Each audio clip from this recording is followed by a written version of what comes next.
tarde a todos. Que Jesus, o nosso modelo e guia da humanidade, os bons espíritos que estão na vanguarda da divulgação da doutrina da nova revelação, estejam conosco. Observando o tempo, verifiquei, quando Edson estava falando, que eu até tinha esquecido, que no mês de abril de 2017, completará 45 anos da última palestra que eu fiz na Federação, na primeira palestra que eu fiz na Federação Espírita Pernambucana. De forma que é com muita alegria que hoje, já menos jovem do que naquela época, que eu ainda estava abaixo dos 30 anos, que hoje aqui venho com duas tarefas. A primeira, falar do tema evangélico. Meu pai trabalha até hoje e eu também trabalho. E o segundo, sobre o lançamento deste livro, que foi o primeiro na Paraíba a respeito do centenário da Federação Espírita Paraibana, com o título Federação Espírita Paraibana, Doutrina, História e Divulgação. E vale ressaltar, minhas irmãs e meus irmãos, que o intercâmbio entre o Espiritismo da Paraíba e de Pernambuco remonta de muitas décadas. E, efetivamente, isso é muito salutar, porque quando eu vim a Recife fazer a palestra no mês de abril de 72, Edson fazia parte do Departamento de Infância e Juventude, e eu também. E nós continuamos na tarefa espírita. Ele já foi presidente algumas vezes, e em face de Pernambuco tem um número menor de pessoas dedicadas, como tem aqui em Pernambuco, na Paraíba.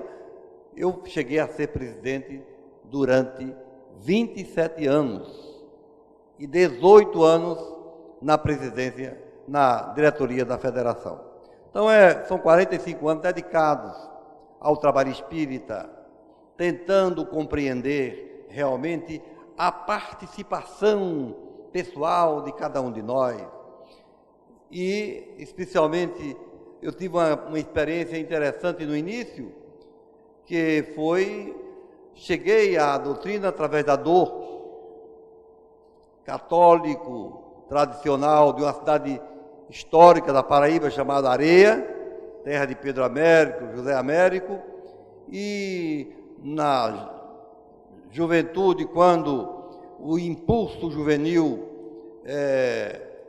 facilitava ou criava algumas dificuldades no relacionamento com os meus professores, inclusive confessores, que eu era candidato a ser padre, fui expulso do colégio pelo padre confessor, e essa expulsão, que causou-me um dano enorme do ponto de vista psicológico, ao mesmo tempo me trouxe uma grande alegria, que foi a oportunidade de chegar a uma casa espírita levada pela dor. Imagine vocês, na década de 60, um jovem rebelde, expulso do colégio que ia ser padre, é um demônio. É um satanazinho, como diziam as carolas da igreja lá na minha cidade. E até em casa, ao chegar, depois dos fatos ocorridos, que eu não vou nem contar, por respeito ao meu confessor que já desencarnou, eu tenho conversado com ele mentalmente, criou uma dificuldade muito grande para a minha vida. E aí, a obsessão fez por onde, através desse processo, eu conhecesse a doutrina espírita. E ela foi um farol, é um farol, para nós que aceitamos o trabalho como uma forma de recuperação dos nossos equívocos do passado, para nós que temos mediunidade e não há remédio que faça curar as contingências dos nossos dons mediúnicos, quando não utilizados devidamente na direção da prática do bem. Quando Jesus traz uma frase registrada por João, meu Pai trabalha até hoje, como de fato continua trabalhando, em verdade é mais um estímulo para que nós consigamos também trabalhar. Porque aquela informação que também está no Evangelho, de que alguém, porque tinha muitas riquezas, de dizer, minha alma, eu vou ficar deitado, vamos adaptar agora, vamos ficar deitado numa rede aqui na praia de Boa Viagem, com esse belo sol, com essa bela praia, e não vou mais trabalhar, ocorrendo qualquer fenômeno voltado ou em direção à desencarnação. Naturalmente, esse espírito teria uma grande dificuldade do retorno à pátria verdadeira, porque não ia ter nenhuma prova, nenhuma demonstração do que ele havia feito naquela oportunidade reencarnatória.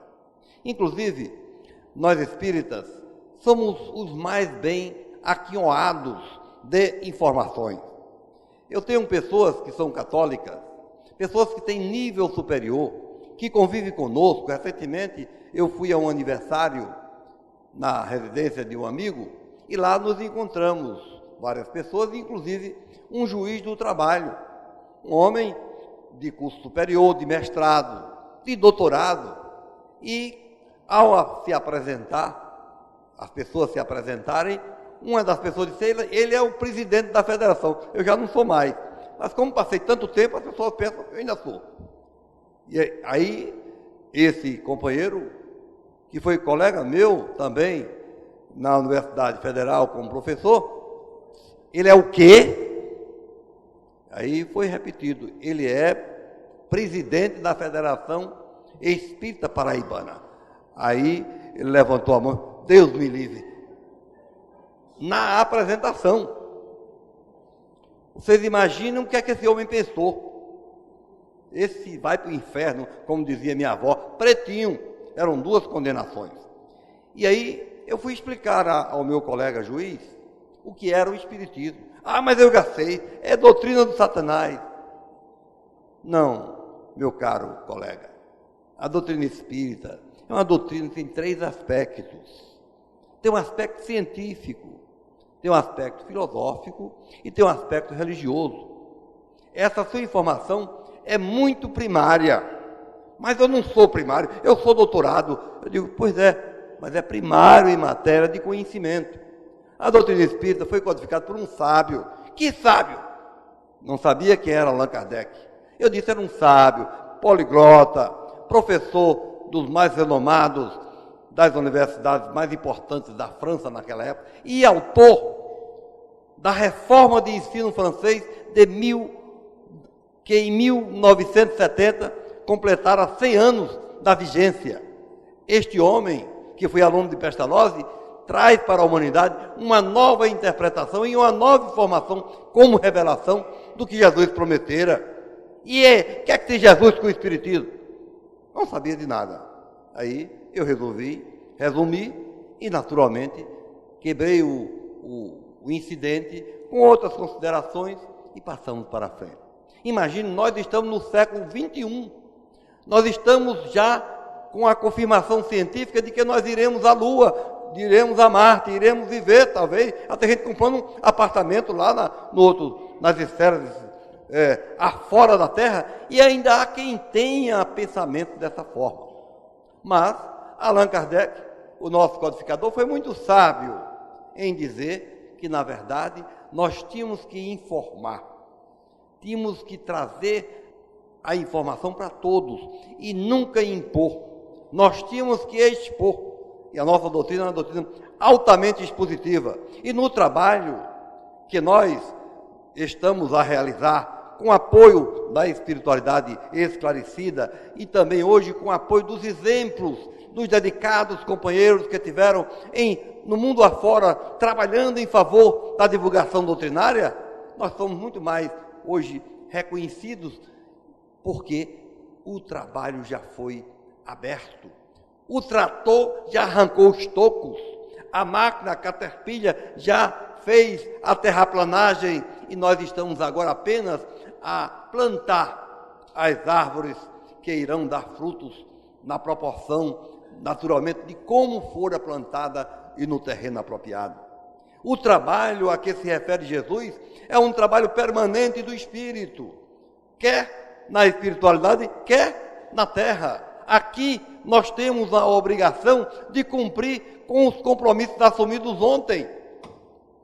O contrato que nós assinamos para renascer está lá reconhecido a firma.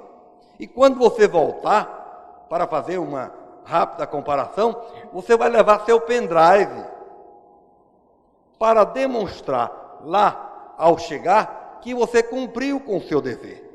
Vocês sabem o que é pendrive, né?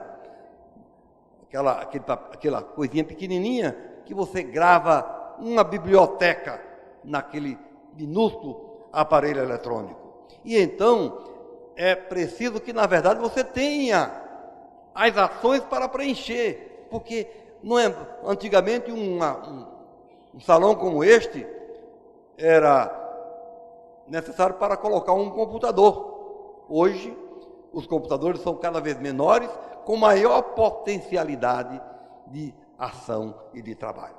Os Espíritos nos têm dito, nas nossas reuniões mediúnicas, que a bênção da vida é o trabalho. A vida é uma bênção, mas uma das bênçãos da vida é o trabalho. E esse trabalho, sobretudo, voltado ao outro. Quando você se dedica ao trabalho em favor do próximo, praticamente você não sente as suas preocupações. Porque tem pessoas, meus irmãos, lá, pelo menos lá por nós, nas proximidades, nós onde trabalhamos, tem pessoas que vivem com um egocentrismo tão grande que fala da minha gripe, da minha dor de cabeça, da minha enxaqueca. Quando, na verdade, esses fatores biológicos são de todos. E quanto ela particulariza essa doença, o que é que acontece? Psiquicamente ela fica vinculada a isso e geralmente essas pessoas se mantêm nas medicações e nunca ficam boas, porque não trazem, não criam mentalmente a libertação desses fenômenos, desses processos que naturalmente são, de certa forma, conduzidos pelo espírito, pela alma ainda encarnada. É preciso nós nos desligarmos um pouco daqueles pontos negativos da vida, porque hoje você anda com uma perturbação ambulante no seu bolso, na sua sacola, é o chamado iPhone, não é? E ali você tem todo tipo de dores e sofrimentos e muitas perturbações, se você não souber encarar essa modernidade eletrônica de maneira mais equilibrada. As pessoas não comem mais. Eles almoçam e lancham olhando para o negócio. Vão para o restaurante, o casal, a gente vê, entram de mãos dadas, tudo, uma coisa linda. Aí quando senta lá, em frente com o outro, chega o garçom, sim, um minutinho. É uma obsessão. Quando, na verdade, isso até é bom para resolver, tem coisa melhor do que você utilizar bem os equipamentos, né? Um WhatsApp, você transfere uma informação, transfere um documento, transfere, etc., tudo que for possível, mas você ficar vinculado especificamente àquilo, praticamente, acidentes nos automóveis, as pessoas querem dar mensagem dirigindo o carro. É impossível. Portanto, o trabalho, nós temos que trabalhar de forma a produzir positivamente. E essa produção, quanto mais for direcionada ao próximo, melhor para você. Quando Jesus diz, meu Pai trabalha, significa dizer que há 4 bilhões e meio de anos, quando a Terra ainda não era fundada, construída, vamos dizer assim, por uma tese são 4 bilhões e meio, já tem outras aí chegando a 13 bilhões e meio. O fato é o seguinte, quando, mesmo que sejamos 4 bilhões e meio o início da Terra, que Jesus começou a construir como arquiteto deste planeta, que elaborou, que foi indicado para construir, significa dizer que este espírito já vinha de mundos superiores. Tinha sido criado simples e ignorante, como são todos os da Terra, mas tinha evoluído ao tal ponto que de outro mundo ele fora escolhido para vir construir a Terra, para vir elaborar a Terra. É natural, porque ele tinha condição, já tinha concluído todas as etapas e estava preparado para ser o nosso governador espiritual da Terra. Ora, se há 4 bilhões e meio de anos já existia espírito ao nível espiritual de Jesus e o Pai de Jesus. E Deus, Pai, amorável, bom, eterno, imaterial, justo, como será Ele? Nós teremos condição de compreender o nível da grandeza de Deus? Não temos ainda. Livro dos Espíritos.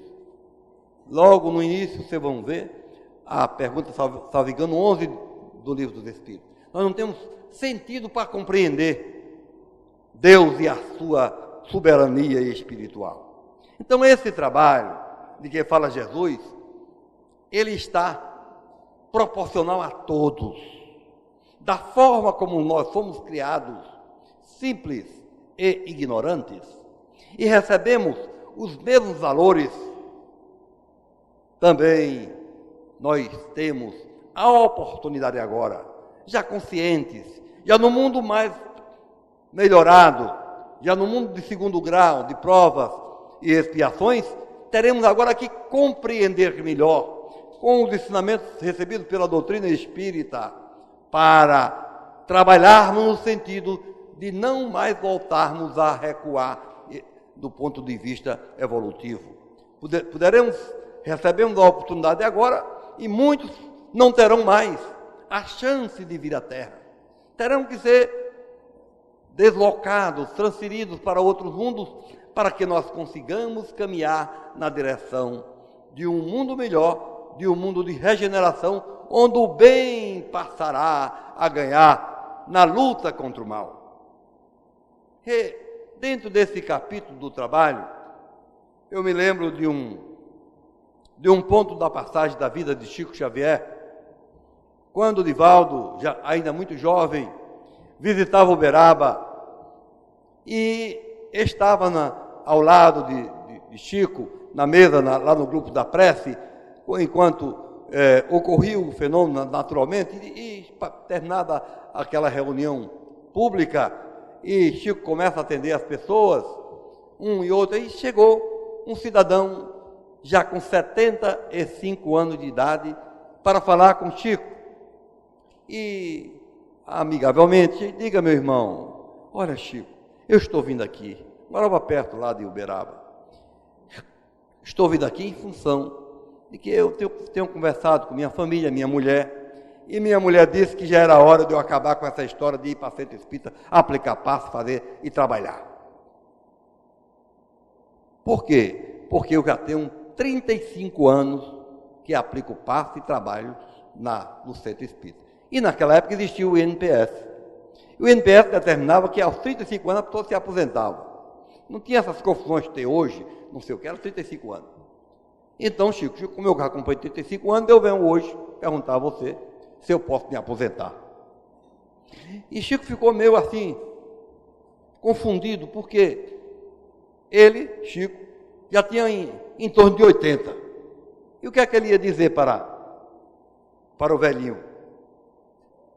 Se aposentar, ele disse, então, Chico, você já deve ter aposentado também. Você não está aqui atendendo?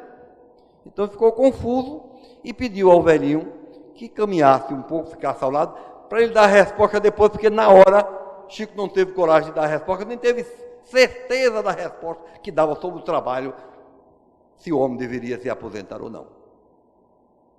E começou a continuar atendendo as pessoas. Emanuel, aproximou-se de Chico, se apresentou e disse: Chico, o cidadão está esperando. E você está atrapalhando o atendimento sem dar a resposta.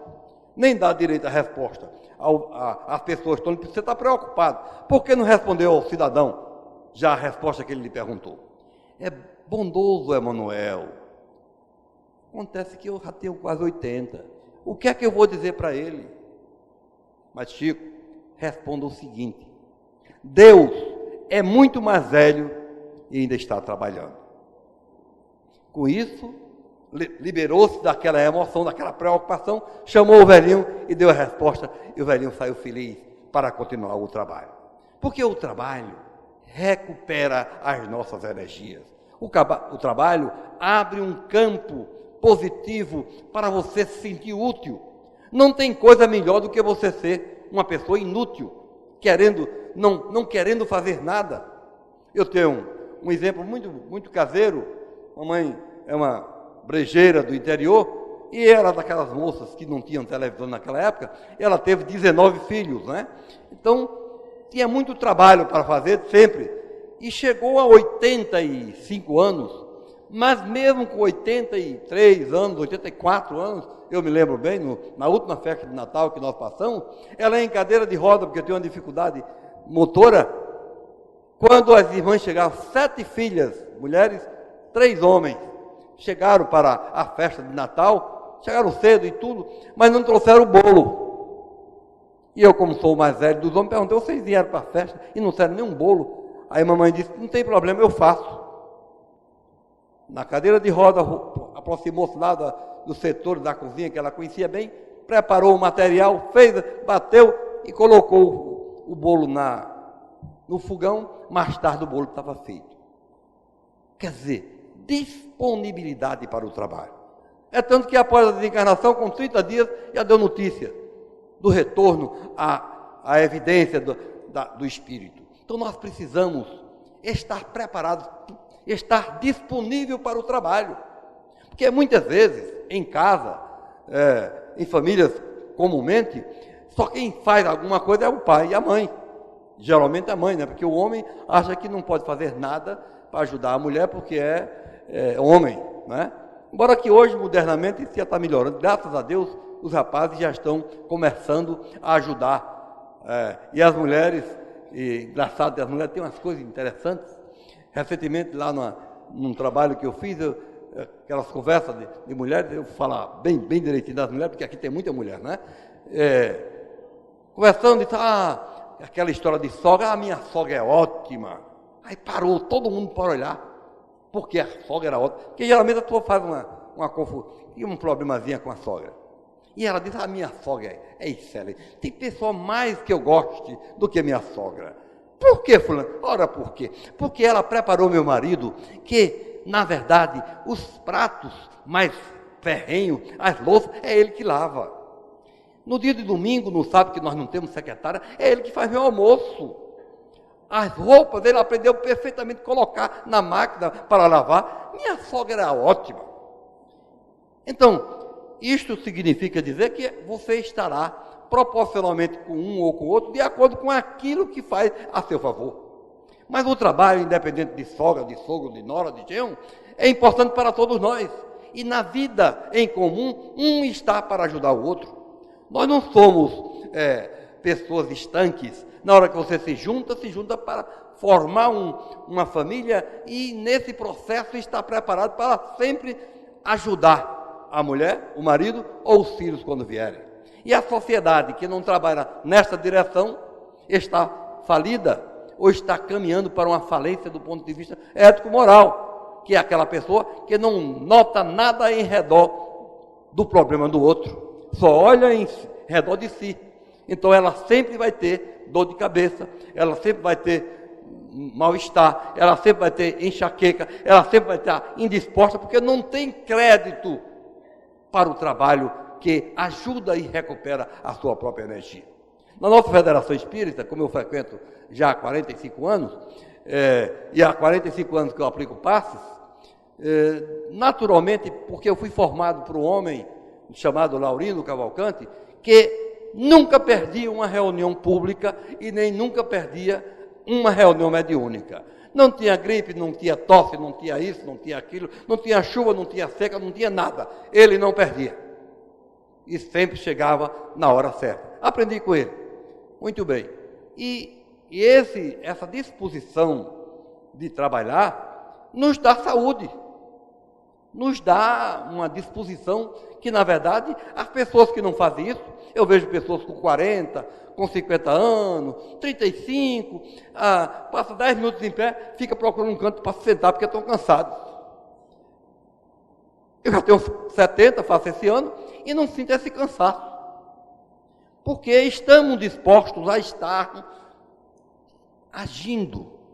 Esta disposição nos reenergiza, especialmente quando também você está vinculado a um trabalho espiritual mediúnico, onde naturalmente aumenta a sua disposição de ajudar, porque você sente o resultado da sua ação no trabalho que você exercita na casa espírita. Eu vejo pessoas chegarem, usando uma linguagem comum, de cadeira de roda, de muletas, e após o tratamento, aproximado de 2 meses, na educação do sentimento, de fluidoterapia, todo o trabalho que faz de acompanhamento, o trabalho de adaptação e depois a localização dele no estudo, no EJA, no ESTEM, dentro da disposição de cada um, a gente observa a pessoa recuperada, a pessoa sorrindo, a pessoa alegre, voltada agora a utilizar a sua energia que passou parada há muito tempo. Essa é uma experiência que nós temos nesses anos todos de atividade. Portanto, o trabalho espírita, o trabalho voltado para o bem, o trabalho em que, na verdade, você utiliza, você faz e vê o resultado amanhã, é algo divino, é algo que cria em você uma fé. Mas essa fé não é só a fé raciocinada, é uma fé demonstrada pelo resultado. É uma fé que, em verdade, a cada momento você sente a necessidade de estar ativo. E nós, quando, por uma razão ou por outra, que nós somos humanos, perdemos um pouco o estímulo, até mesmo por uma doença material, por uma virose, alguma coisa assim, e por um motivo ou por outro, não vamos à reunião X programada, imediatamente vem a consciência nos incriminando para que façamos o esforço necessário para agir. Divaldo me contou, outro dia, nessas atividades espirituais que ele realiza, já faz alguns anos, que ele teve um problema cardíaco e chegou a ter parada cardíaca. E aí, no reencontro com Joana, ele disse, e agora, minha irmã? Não, Divaldo, você vai voltar ao trabalho. E voltou.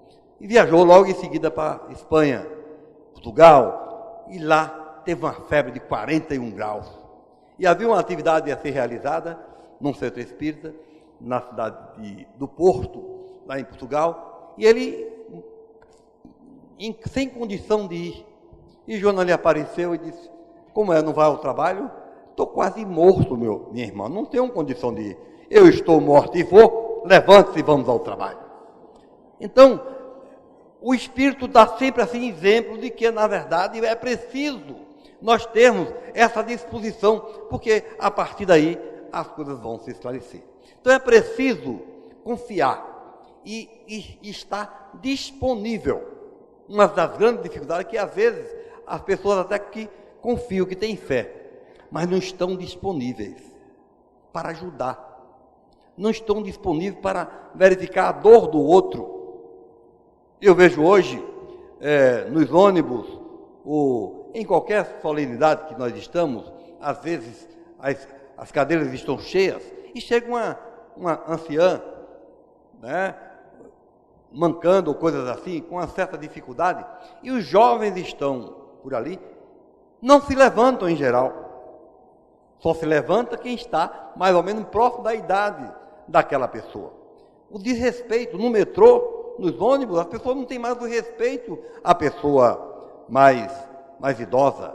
E nós somos da época que não só teríamos que respeitar, como teríamos que cumprimentar a todos os mais velhos do que nós.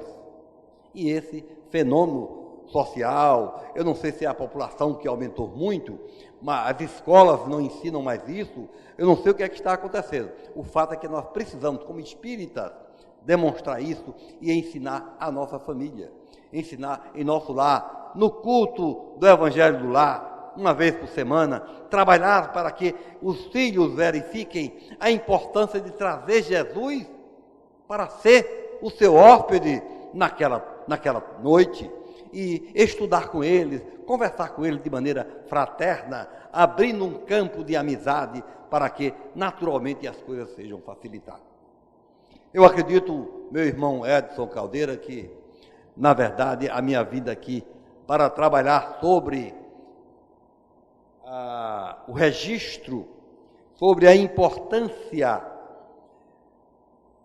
da divulgação espírita, sobre o registro dos acontecimentos mais importantes que nós participamos na vida, é muito interessante, porque com esses documentos nós vamos confirmando aqui e ali. Eu vou citar um fato, sem entrar muito em detalhes, que aconteceu há pouco tempo a nossa irmã, uma das nossas irmãs aqui da casa, a nossa irmã Fátima, que fora a Pernambuco, a Paraíba, participar de uma atividade com seu esposo, e chegando na Federação Espírita Paraibana, senta-se, e ela estava preocupada com alguma coisa de ordem mais pessoal, e o Espírito apresentou-se a ela e disse: não, minha irmã, lá mesmo na Federação, você vai resolver isso, e deu a receita para resolver.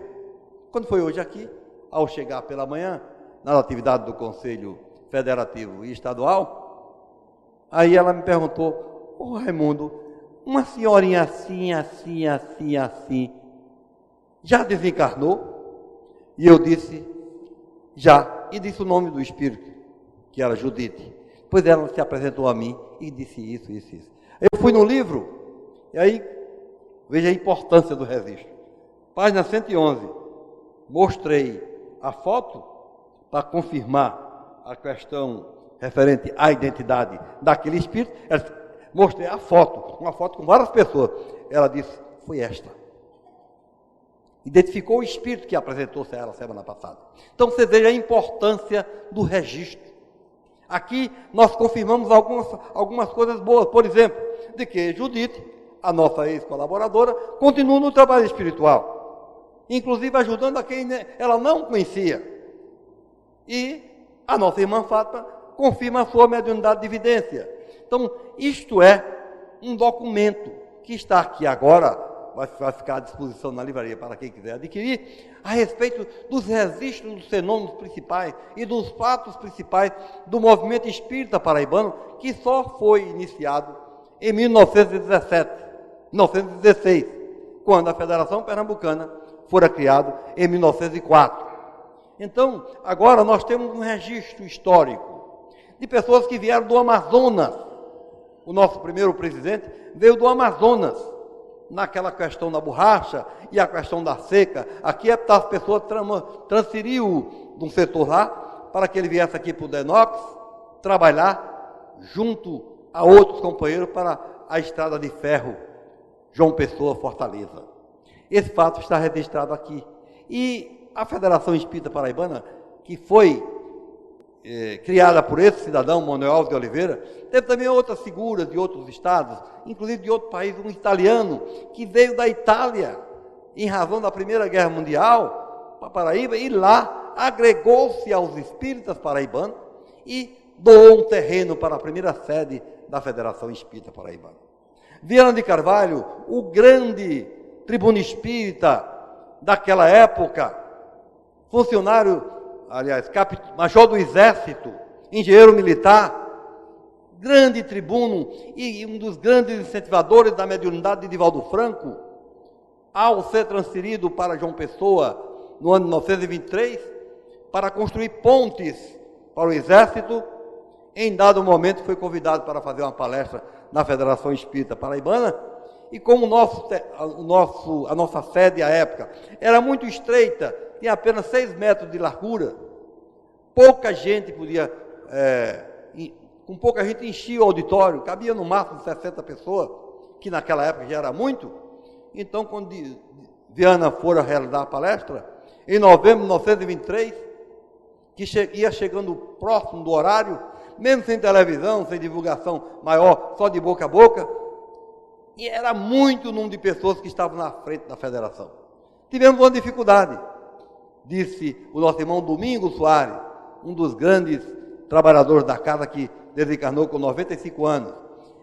Foi o de que na federação não tinha condição de realizar. E foram para o Ponto de Serréis. Hoje nós chamamos, uma grande praça, que hoje pode colocar lá facilmente, vamos dizer, 1.500 pessoas. Então é um ambiente muito maior, e lá foram todos, não tinha como é que colocava Viana para que as pessoas vissem, arranjaram numa mercearia próxima 2 caixas de sabão, e foi feito o palanque para ele falar durante 2 horas, para espíritas, católicos, protestantes, abrindo um campo histórico na Paraíba, para que o espiritismo pudesse crescer com o apoio desses visionários, que muito antes de quaisquer preconceitos, eles tinham a coragem voltada para o trabalho da divulgação. Então, no dia seguinte, o bispo local convocou todos os padres e aquelas pessoas mais ligadas para proibir que os católicos passassem pela praça, porque se passassem por lá, iam se encontrar com Satanás. A palestra espírita, uma palestra evangélica, e aí esse fenômeno, o jornal A Imprensa da Paraíba, causou um impacto muito grande na sociedade, porque eles martelavam quase que todos os artigos contra isso. Então o governador do estado, que tinha uma noção espírita, não tinha ainda assumido, resolveu autorizar que um jornal fosse escrito para combater aquilo que a imprensa estava fazendo, e autorizou que esse jornal fosse escrito, tipografado nas gráficas do Palácio da Redenção, nas gráficas do governo do estado. Quando o Solon Lucena fez isso, aí o espiritismo ficou respeitado.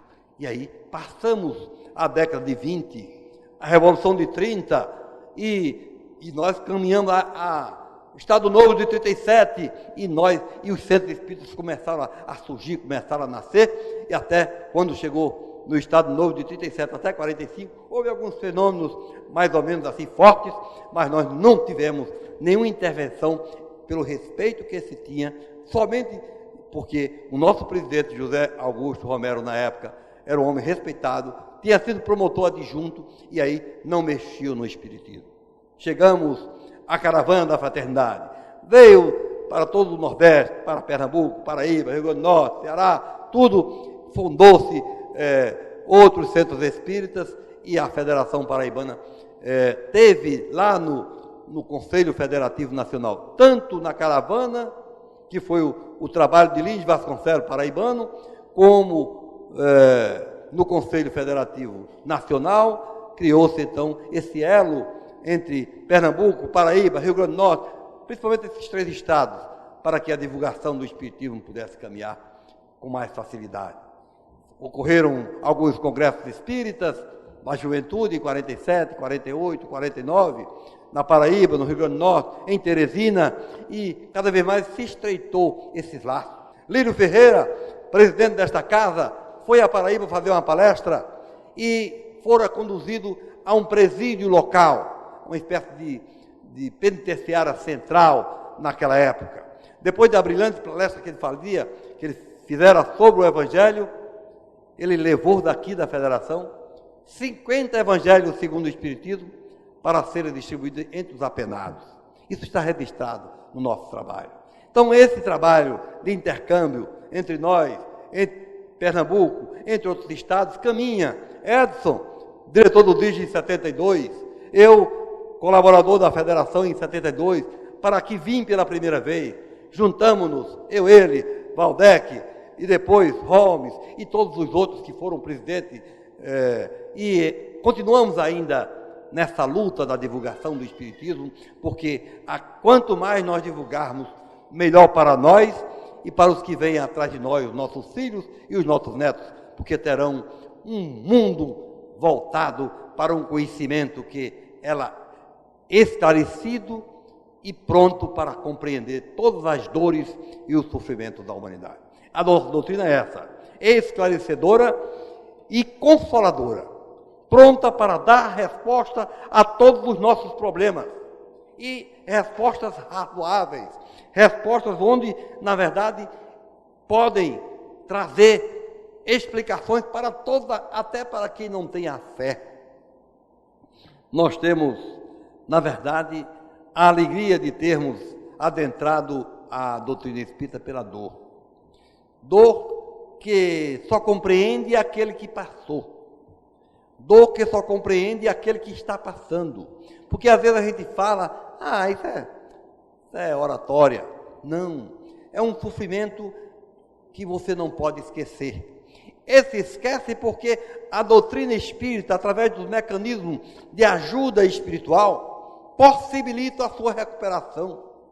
Traz para você uma outra energia. Enquanto você está praticamente fascinado num processo obsessivo, enquanto não chega alguém para doutrinar, para esclarecer, naquela época era doutrinar, hoje é esclarecer. Esclarecer aquele espírito que está perturbando a sua personalidade, dando-lhe, inclusive, causando-lhe problemas, inclusive físicos, que não são curáveis com o remédio, enquanto isso não acontecer. Enquanto você chegar numa casa espírita séria, passando por um grupo mediúnico, e aqueles médiuns conseguem trazer a conversação, o espírito, no meu caso, queriam me matar. Queriam realmente que eu perdesse a vida em função de um problema que eu havia tido no passado. Chegaram a me quebrar 17 ossos. Eu cheguei a ingressar em hospital de trauma durante 17 vezes. Numa das vezes quebraram-me os 2 braços e 4 costelas. Depois quebraram as pernas, perna de um lado, perna de outro, as 2 pernas de uma vez. Só tive uma sorte, não me quebraram a cabeça. E por isso estou aqui, dando esse testemunho do trabalho, da recuperação através da dedicação pela mediunidade e do respeito ao próximo em todas as condições. Esta obra traz alguma coisa a respeito disso. Há uma entrevista feita no Jornal da Paraíba e publicada na Revista Internacional, resumindo esse fenômeno obsessivo a que eu estive subordinado. Mas o importante, meus irmãos, é que estamos no século XXI, estamos no início dessa transição planetária, onde cada vez mais nós estaremos preparados com as informações dos livros, dos jornais, das revistas, dos CDs, do DVD, para implementar em nossa mente esses conhecimentos que são imorredouros. E aquele que, na verdade, aprender e puder contribuir para divulgá-los, ele receberá o benefício amanhã. Esse benefício é realmente algo que você nem deve esperar, porque ele vem inevitavelmente. Todas as bênçãos, todas as benesses que nós podemos nos lembrar, que fomos aqui honrados na doutrina espírita, é pouco, porque vamos fazer como Deus. Deus trabalha ainda hoje. E quem somos nós para parar de trabalhar? Quem somos nós para não fazermos o nosso dever de casa? Quem somos nós para realmente não parar um pouco e refletir a respeito dessa forma tão egoísta de viver? Nós temos vários exemplos. E eu vou concluir com uma história curta e real. Aconteceu em São Paulo, exatamente no ano que eu comecei a pregar a doutrina espírita, 1972. Um grande empresário paulista, era portador era proprietário de uma fábrica, que naquela época era grande em São Paulo, e já possuía algumas dificuldades de comunicação com a família. Ele não dirigia o carro, porque dizia que era ruim dirigir em São Paulo em 72. imagine hoje. E aí tinha motorista, e o motorista era responsável, não só para levá-lo à fábrica, como para conduzir a mulher aos chás da tarde que ocorriam na primeira sociedade de São Paulo, e também os filhos, era encarregado o motorista de levar os filhos às escolas. E o motorista, João, já estava trabalhando neste ano da sua desencarnação, já há 18 anos que João trabalhava. E João, além de ser o motorista, além de ser, vamos dizer assim, todo esse trabalho que fazia, ele também levava os depósitos aos bancos, os depósitos do industrial, valores altos. E durante 18 anos, nunca houve nenhuma falha no trabalho de João.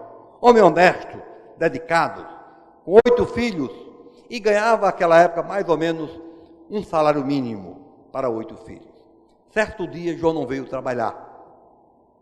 João faltou ao trabalho e a mulher que ia ao trabalho e o marido também, ficaram esperando às 8, às 9, às 10, às 11, meio-dia, chega um rapazinho, mais ou menos com 17, 18 anos, meio amarelado, porque tinha saído de casa muito cedo, quase sem o dinheiro dos transportes para chegar à residência do patrão do pai, e ao se aproximar, o vigilante, os cachorros, fizeram toda aquela balbúrdia, e ele, quero falar com fulano, o patrão. Quem é você? Eu sou filho de João, o motorista. Aí chamou o chefe, fulano, doutor, o filho de João está aqui, manda ele entrar. Não procuraram saber o que tinha acontecido. Quem é João? E o filho, tímido, com fome, emocionado, disse, papai morreu.